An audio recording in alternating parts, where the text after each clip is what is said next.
go through installing the trigger wheel system on the front of your M103 engine. I've already partially dismantled this, so it won't be 100% how you'll see it, but it'll be pretty close. What you need to do first is slide this cover off, a couple of clips on the side that'll pop out, and you'll be met with this distributor cap. This will be mounted on it. This partially holds that cover as well. Sorry if I'm not getting all this in the camera. And what you'll do is you'll have 3 Allen head screws. Use a 6mm Allen key to remove. We'll take them out, so I'll just reposition this. Like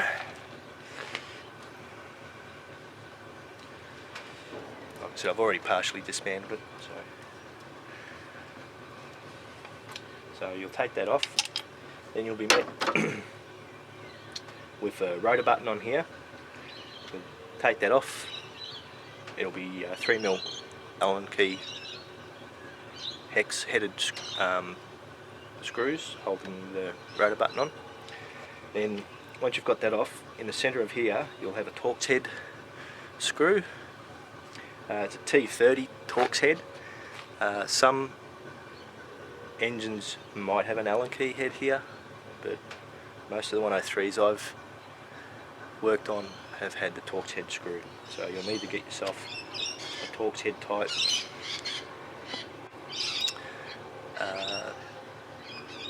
tool to remove that. Go easy, do not strip it out.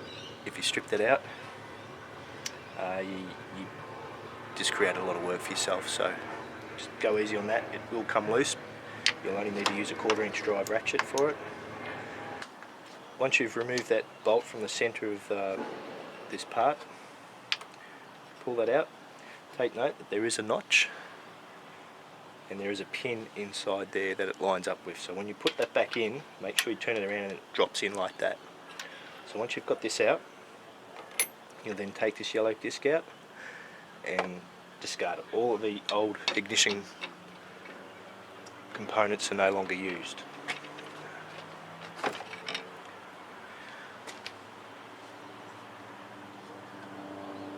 Next step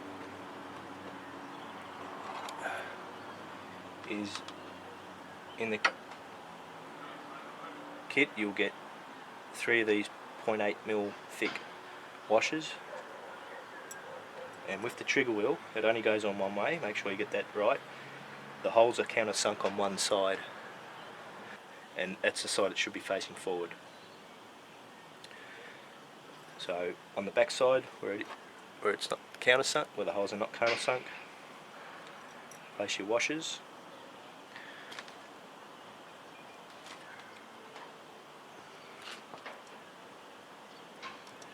Put your countersunk screw up through the washer, then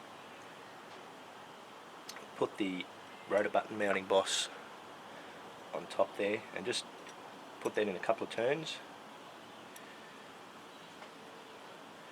Alright, that one's good.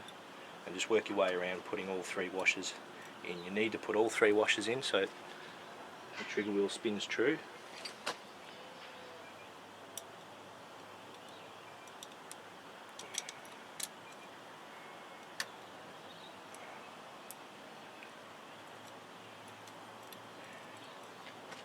And you need to use these screws. They've been shortened. They're about 8.8mm long, and they need to be that length so they don't hit on the back. So put our last screw in.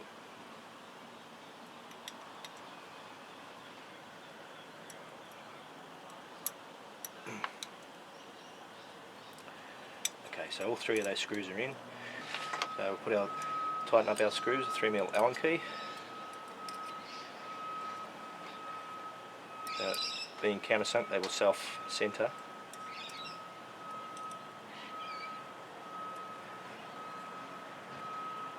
Now you'll place it back onto the engine, spin that around until it locates on that pin.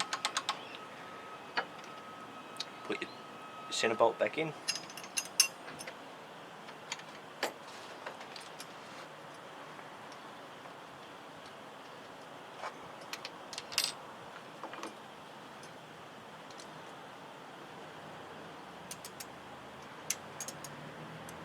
Tighten this up, don't go crazy on this. Again, do not want to strip that out. There'll be a torque spec in the owner's service manual for it, but that's tight enough.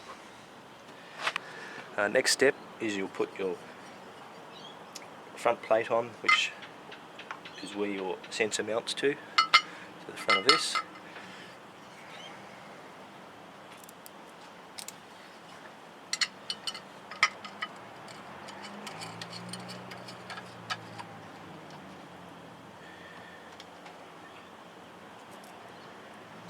Now, to get all the holes lined up, it's easier if you push that slot all the way to the end and do that on the rest of the slot, so it'll be easier for you to get the rest of the bolts in.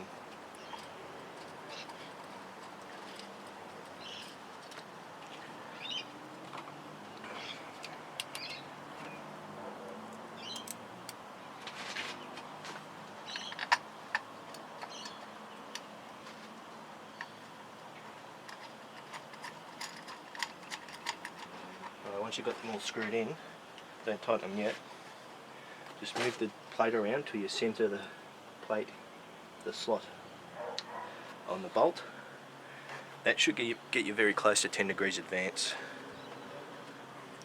Right, tighten those, don't have to crank them, just nip them up. 6mm Allen key.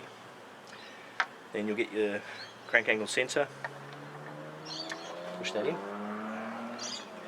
And just another 6mm cap screw to hold that in place.